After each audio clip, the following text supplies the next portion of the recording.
Hello everyone, I'm JP Santana. I'm a solution architect for AWS, and I'm based out of Orlando, Florida, and I'm here with my friend Wahab.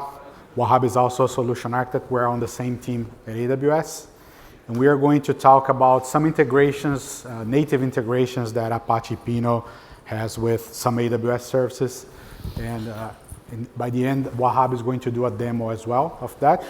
And we are going to be open for questions when we finish, okay? I don't think we'll have time to open for Q&A. Let's get started. So AWS, we are going to talk about, as I mentioned, the integrations that we have with some AWS services for real-time streaming, real-time analytics.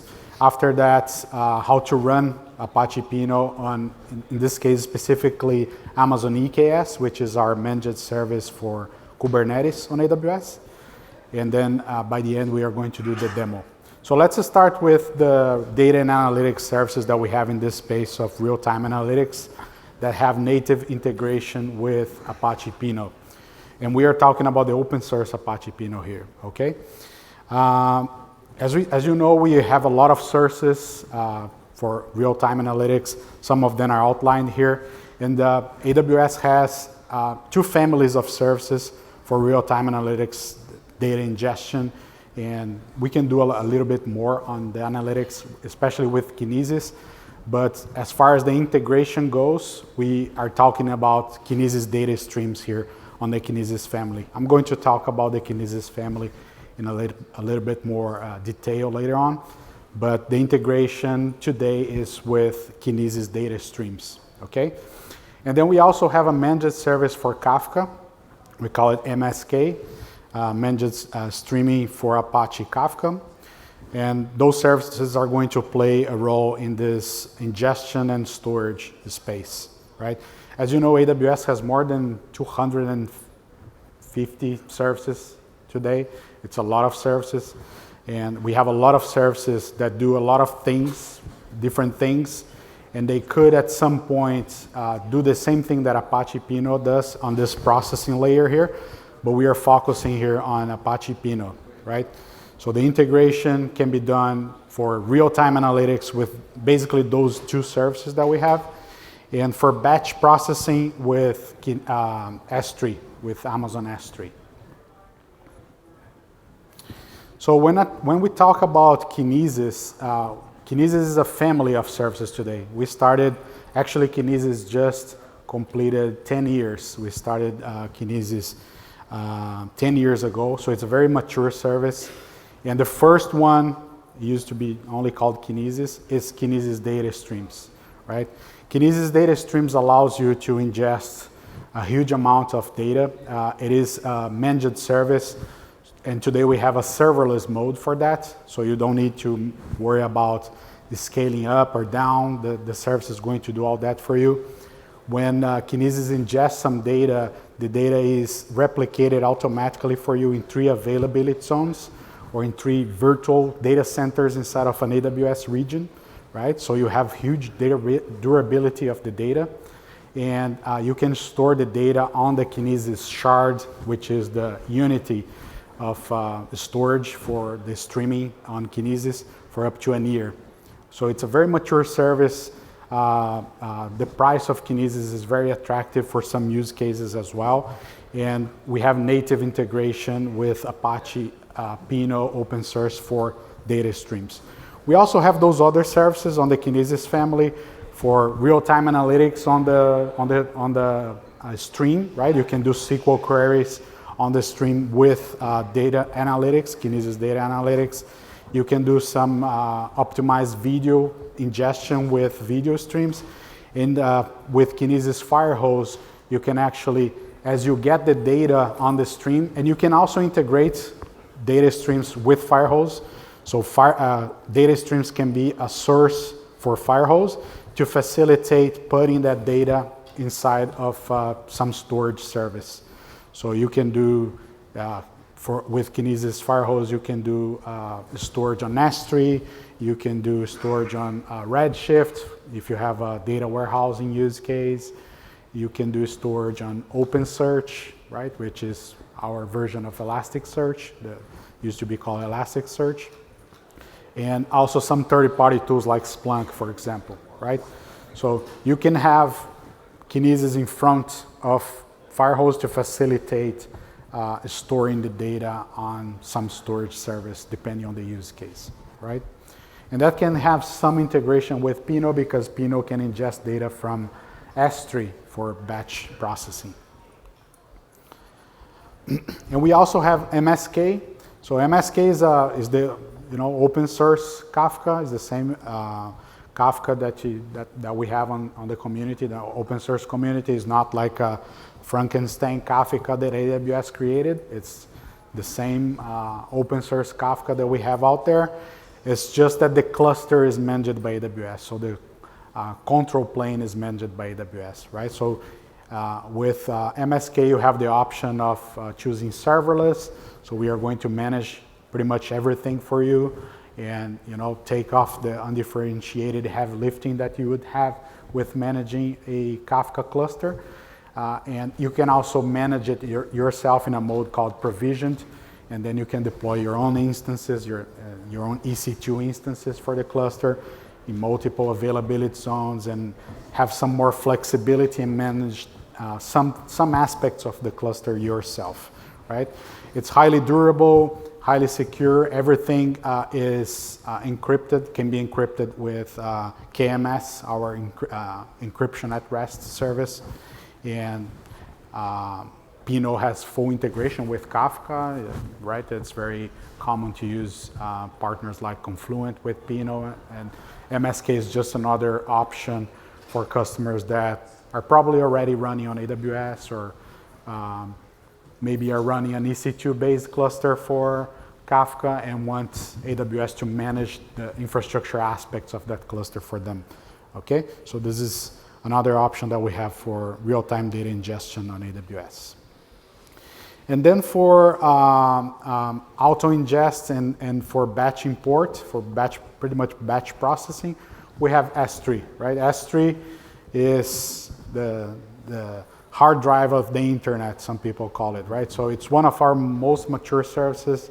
There's a debate inside of AWS if S3 is the first service or SQS is the first service that was launched back in 2006, right? 2006, when AWS was public to the world. And so S3 is one of our most mature services. It's at the same, in a very similar way that we do with Kinesis data streams. Every data that you store on S3 is also replicated in 3 availability zones for you. So the durability of the data is designed to deliver 11 nines of durability, as we call it. So it's virtually impossible to lose a data that is stored on S3. And it's very available as well. The availability of S3, depending on the tier that you choose, can be up to 5 nines of durability. It's a service that allows you to tier data. So as data gets older, right, gets less relevant, you can move the data to different tiers where you're going to pay less for the storage of the data. And if your time allows you to have more time to retrieve that data, you can even use a broader service of S3 called a Glacier, right? And then archive the data on Glacier and pay a fraction of the cost for storing the data. And for use cases like that, where you do batch processing, if you have a data lake on S3, Apache Pinot also has a native integration with it. Here are some examples of customers that use real-time analytics on AWS. So you can see from huge enterprises like GE, one of the biggest enterprises in the world, to startups of yesterday that are big companies of today, like Lyft and Zillow, sorry. They also have workloads using Kinesis, MSK, depending on the use case. Here they're going to use one service or the other, but they run real-time analytics on AWS with us. So now, going back a little bit to the demo that Wahab prepared for you guys here, and it's going to show you options for running the cluster, right? The Apache Pinot cluster on AWS. It's pretty much in a containerized environment, right? So we have different services on the container space on AWS, both on the control plane, which would be the master nodes, the brains of the cluster, and at the data plane, which would be where you actually run the containers. So on the control plane, we have two options. We have ECS, which is our orchestrator, right? AWS launched ECS maybe 8 years ago. So it's a very mature service as well. And it provides you some easy of use for running containerized environments, but it's a proprietary service of AWS on that space, right? And we also have the upstream Kubernetes, open source Kubernetes available in a managed cluster on EKS, Amazon Elastic Container Service for Kubernetes. On the data plane, so actually where you're going to run the containers, you have two options. You have the option of running with EC2, virtual machines, and then putting your containers on the virtual machines. In the case of ECS in a task, in the case of EKS, Kubernetes in a pod, right? Or you have the option of abstracting the management, the infrastructure management of the data plane with Fargate. And we also have a service to provide you the registry, a private registry for you to store your container images, right? But in the case of Pinot, today we don't have production-ready, approved versions of Pinot that can run on ECS. It's pretty much Kubernetes today. So EKS, the community is working on ways for running Pinot on ECS, but today is not still there because of stateful sets, right? You need to have stateful sets, which is a construct of Kubernetes. You would need to have something analogous on ECS, and we don't have that today, especially because of storage, right? Persistent storage. So the option today is to run on EKS and with EC2, right? Not with Fargate. So Fargate is still not production ready for Pinot. Wahab did a test and he played with it. He was able to make it run, but of course for production workloads, we wouldn't recommend using either ECS for the control plane or Fargate for the data plane, okay? I already talked about those services. So ECS provides you some easy to use. It's a simpler service for running container workloads. That doesn't mean big clusters of containers are not running on ECS today. We actually have customers like Samsung, for example, running big clusters of ECS. But for Pinot, we still don't have the production-ready version to run on that service. And on EKS, as I mentioned, it's pretty much open source Kubernetes, right? And Wahab is going to do a demo for you with EKS, of course. Yeah, as I mentioned, EKS is upstream Kubernetes, right? So it's not something like I mentioned for Kafka, right? It's not a Frankenstein version of Kubernetes. It is Kubernetes, the same Kubernetes that you run open source. If you have workloads running on-prem on another cloud or want to migrate to AWS, they're pretty much going to run without major modifications on EKS because it's Kubernetes, right? With the same APIs, the same constructs. And for EKS, AWS is going to take off the undifferentiated heavy lifting of having to maintain the master nodes, etcd, the scheduler, and everything that you would need to maintain if you run Kubernetes yourself, right? In the case of the AWS, you could run it on EC2, for example. So AWS will alleviate you from having to manage the cluster, right? Now we're going to go to the fun parts. Wahab is going to show us a demo of Apache Pinot running on EKS with some integration with Kinesis in this case, right? Yes, thank you. Awesome. Who's ready for the demo? Live demo? Woo! Perfect. Let me just cancel this and let's go for quick demo. So hopefully towards the end of the presentation, I'll probably make this public. Right now it's private repository. Yeah, so what I wanted to talk about today was a use case and kind of work backwards from like how customers are using Kinesis in their environment, and then how they can actually leverage Pinot for their workloads and for real-time analytics. So Apache Pinot on AWS, like I think as JP was mentioning, that you can actually run it today on EKS, and that's what I have. But for this session today, I'm actually going to focus on a use case for ISVs. So as you know, like ISVs are building their SaaS solutions on AWS, and by leveraging the breadth and depth of AWS services that we offer. And one of the common use case for SaaS is to actually have different tiers, right? So you want to have different tiers to actually distribute your customers across. Of course, there are some free tiers and then some paid tiers. And you, as a SaaS provider, you want to be able to manage your tenants as well as measure your tenants, right? So tenant management, completely different space, but also measuring like how tenants are doing across different tiers. That's also one of the things that the SaaS providers are looking for. So for this demo, I actually have some visual presentation, but I'll start off by kind of showcasing that, hey, how can you run it in EKS? So there's really good documentation on Pinot website that you can actually kind of just follow. So I'm just following the quick start template. So let me just go ahead and kind of showcase. So what I have is EKS environment where I'm running the Pinot, and we can kind of take a look at it from here.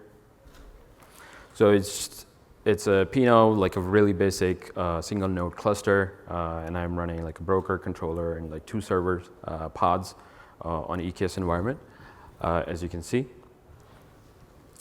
To get started, to kind of make sure that it's running, what I'll do is I'll do a port forwarding for the controller so that you're able to kind of see the UI, the console of Pinot controller. So if I go here, as you can see, like the similar thing, we have 1 controller, 1 broker, 2 servers, and the default tenant. And right now I have actually created the demo in case live demos, fail, right? That always happen. So I have 1 table that I created in case if we run any issues. So far the Wi-Fi is working really well. So hopefully I don't jinx myself. So the next step is to kind of go in, showcase how Kinesis, you can actually create a Kinesis stream, and then you'll be able to integrate with the Pinot table.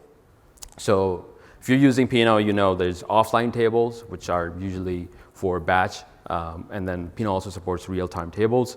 So one of the ways that you can integrate with real-time tables is Kinesis.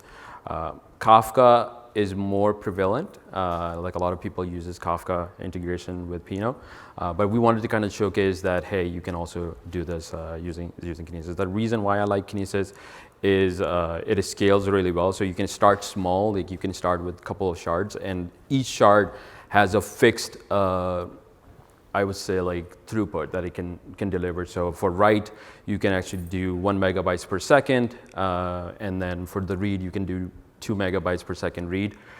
So you can do twice as much read from the Kinesis shard. And if you want to scale your stream as you have more data coming in, you can actually have more number of shards. So it's a very predictable way of increasing your number of shards, increasing the streaming data. So let's take a look at creating a Kinesis stream. So what I'll do is I'll copy the command to create the stream. It's pretty simple, AWS CLI, Kinesis, create stream. You provide the stream name and number of shards that you want. And that's pretty much all you have to do to get the full streaming service that can receive, ingest the data, and then provide a way for you to consume, right? So let me go ahead here. I already have credentials for AWS environment, so I'll just go ahead and write this.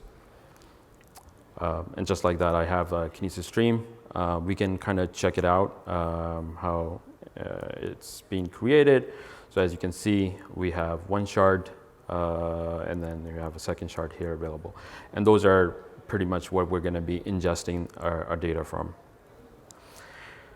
Cool. So once you have that running, the next step is to kind of create a real-time table that is pointed to that Kinesis stream that I just created.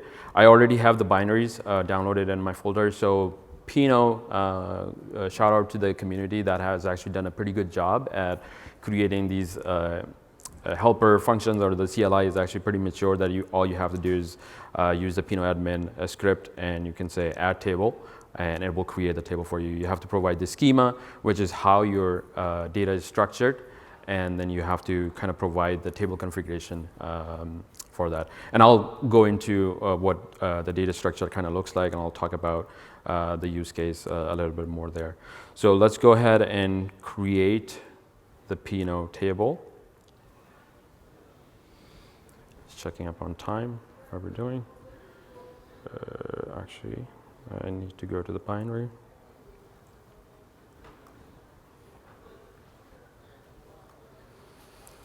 So hopefully we get a success. Yep. Looks like successfully added, and then we can verify it from the table here as well. So now we have two tables. One that was previously created, and one we created it right now with the tenant metrics RTA Summit 2023. So let's talk about a little bit about the use case and the data that might be coming in. So what I have in this example, and that's just an example, like a lot of customers will probably use in a different way, but what you have is a way to actually aggregate different types of metrics that the SaaS provider will be sending, right? So you have some tenant information, like a tenant ID, tenant name, and a tier that tenant is on, and then you have some metrics. So in terms of operating in AWS, like you kind of look into from different tiers, like an execution, like the compute environment that you're running. You look at it from storage tier perspective, so how much storage that each tenant is consuming, and then how much data transfer. Like those are like high level, but I've oversimplified it. Like definitely there are more use cases, but for this presentation, I just wanted to kind of showcase. Let me know if you guys can actually see that. Like, is it, or should I make it even bigger? I don't know if that's getting bigger. It's actually getting smaller. So I'll just, so this is what we have. So this is the type of Kinesis JSON object that will be pushed out to the stream. So we'll be reading that from the stream and being able to actually process that and put it in the Pinot. And then Pinot is going to allow you to actually query that data, right? So that's what we want. So we created the table. Let's just quickly go ahead and look at push the data to the Kinesis stream. The stream is already up and running. So let me go back. So it looks like the data is going to the Kinesis stream. I'll just stop for a little bit, and then when we create the dashboard, we'll probably test it there.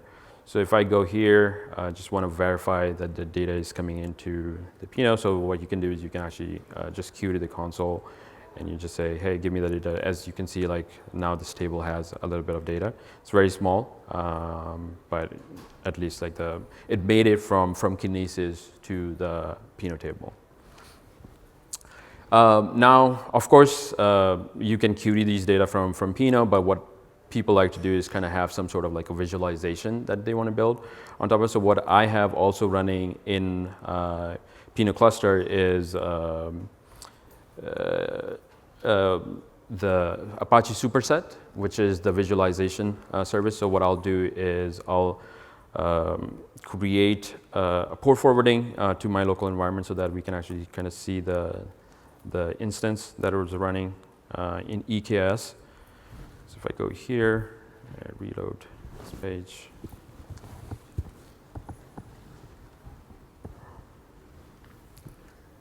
hopefully that works.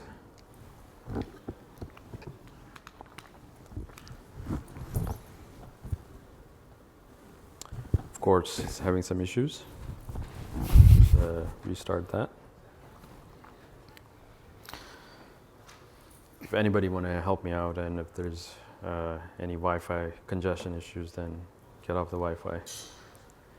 Okay, looks like it's working. I'll remove that. So this is just the dashboard that I was showing earlier. So you have the SaaS provider is kind of just looking at some of this data to kind of understand the tier usage. And Pinot allows you to actually do those queries. So right now I don't have a lot of data, but like imagine like a real-time data that is coming in, and you can actually see that data in near real time. And it's important for some teams to actually have the near real-time data. Like think about operational teams that can ingest that data and make some decisions based on that. Especially like case where a particular tenant is have some anomaly in their workload, or it's actually using more. The team either need to scale up their infrastructure environment or scale down. You know, they want to know that data. So the freshness of that data is very important for them. But also like teams that don't have the strict requirement for the freshness of the data, what I've seen is everybody appreciates the data. I have access to some dashboards internal to AWS, and when I find out like, oh, the data is going to refresh in next day, or the new data will be available, I'll be like, I have to wait till I get the data. So everybody will appreciate when the data is coming in fresh. So even the teams like finance or other teams who are probably looking, or business teams that are looking at these type of dashboards, they will also appreciate if the data is coming in more frequently, so they have the real-time view of the data. And that's where the industry in general is moving towards. They want to be able to see the data more quickly. So Superset has the capabilities to integrate with Pinot, so it's very easy to get started. So all you have to do is like kind of build the Pinot connection. So if I go ahead and click database, I already have one here for my Pinot cluster, but I just wanted to kind of showcase that you can actually do that by mentioning the Pinot and mentioning the Pinot connection string, and you can do that through the UI. So once you have the connection there, you can kind of go into the data sets to kind of create what data that you want to visualize. So here, I'm going to create the data set for the new table that I created. So hopefully it should be getting populated here. So as you can see, it's here. And we'll create that data set. For this example, I'll just use a bar chart and create a new chart. And I know it's probably really small. Let me just make it a little bigger. For x-axis, we're interested in kind of looking at tenants. So metric, actually tenant dot, actually let's do tenant dot tier. We want to kind of look at the data across different tiers. How is the platform users looks like across different tiers, and we want to be able to see different dimensions, how much the compute is being used, how much the storage is being used, and as well as the data transfer. So let's go ahead and save that. Metric that we will use is tenant metric.value. Simple.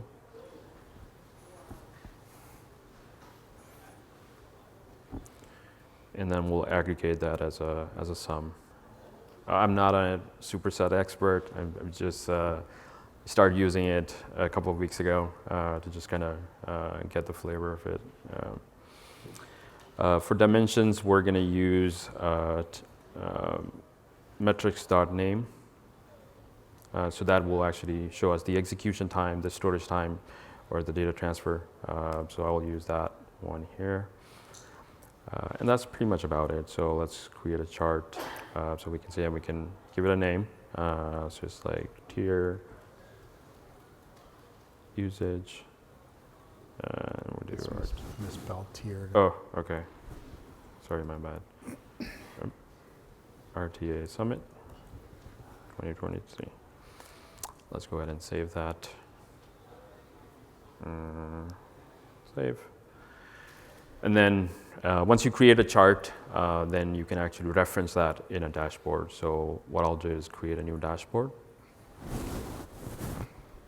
All right, and I say, give me this dashboard here.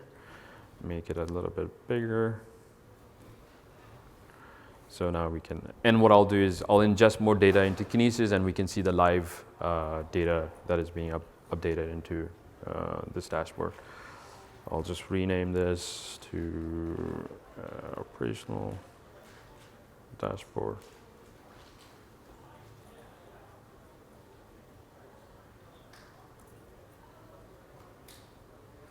Awesome. So let's save that.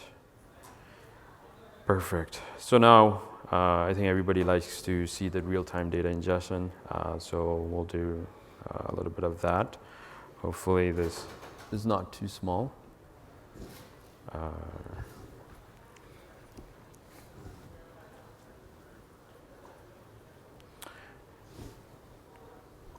So let me just go ahead and do and yep.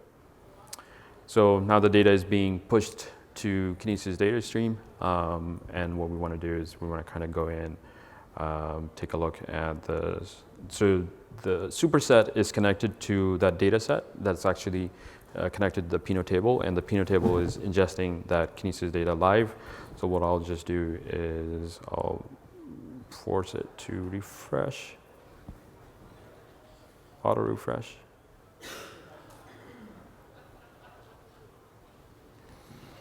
So hopefully if we can kind of see that happening in near real time.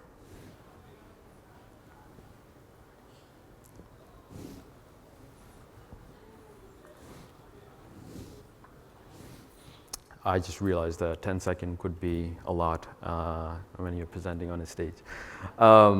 Cool. So yeah, as you can see, like this is real time. The data is coming in, and dashboard is getting it. So it's very valuable for customers. And this is just 2 shards, right? So this is running on Kinesis with just 2 shards.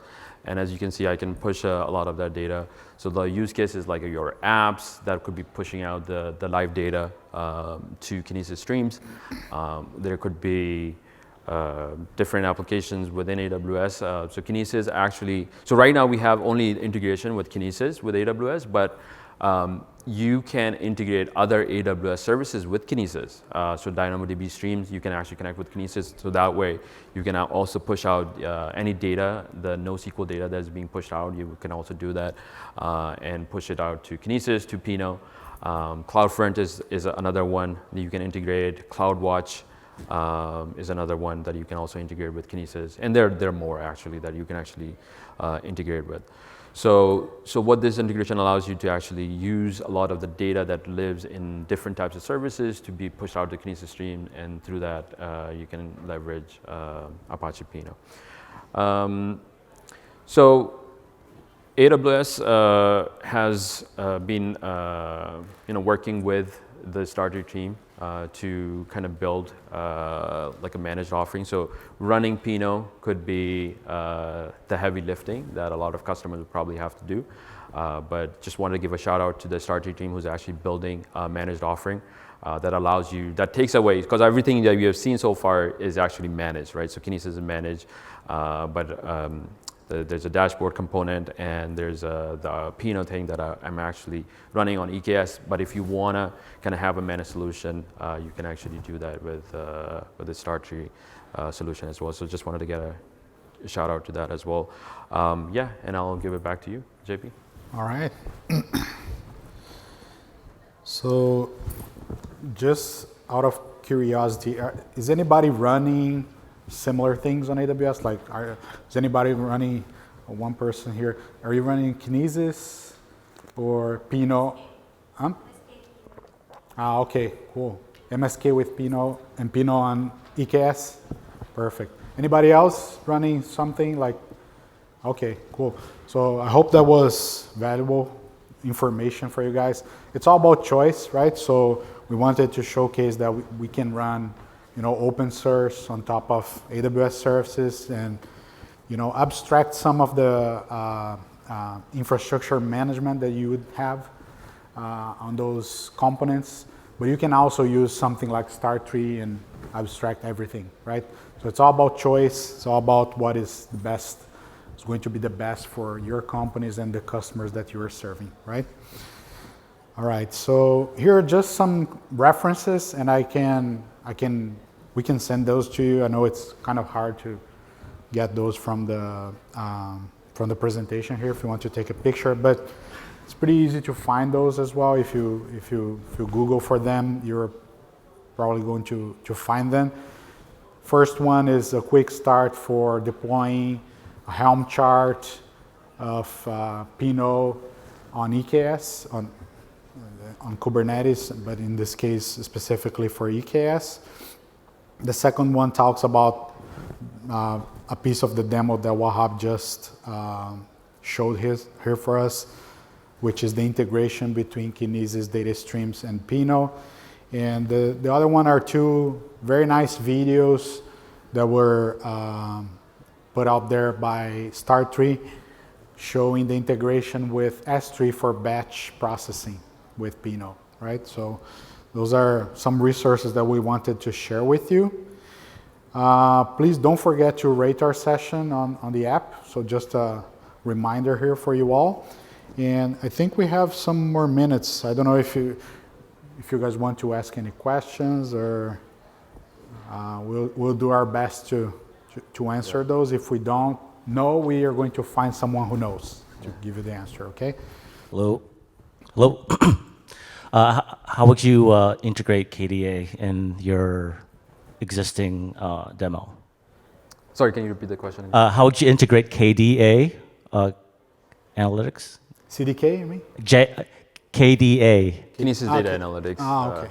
So you can work, so Kinesis family works with the KDA, right? So it's all under the hood. I think it's based on Apache Flink solution. So that's one of the options that for the processing layer, we can actually showcase that. I don't know if you want to do Kinesis to Pinot, Kinesis to KDA, and then to Pinot. So you probably want to just use Pinot for the processing layer and leverage, Kinesis data streams to actually have the data come in. Did I answer your question? Awesome. Yeah, there are other options too, like using TimeStream from AWS. No. The integration is only for... Yeah. So you will use Kinesis data stream to actually have the table in Pinot that reference that, to have that data. Apache Flink is kind of like in that same space, but it's not as real time as Pinot, right? So Pinot is more real time, and you can run your queries. It has a higher QPS. You can run actually a lot more queries on that. So yeah, for near real time use cases, recommended to use Apache Pinot. Cool. Any other questions? I don't think we are between you guys and lunch yet, right? There's one more session, I think. I'm always before lunch. They always schedule my session when I'm on those events before lunch. It's not the case here, which is good.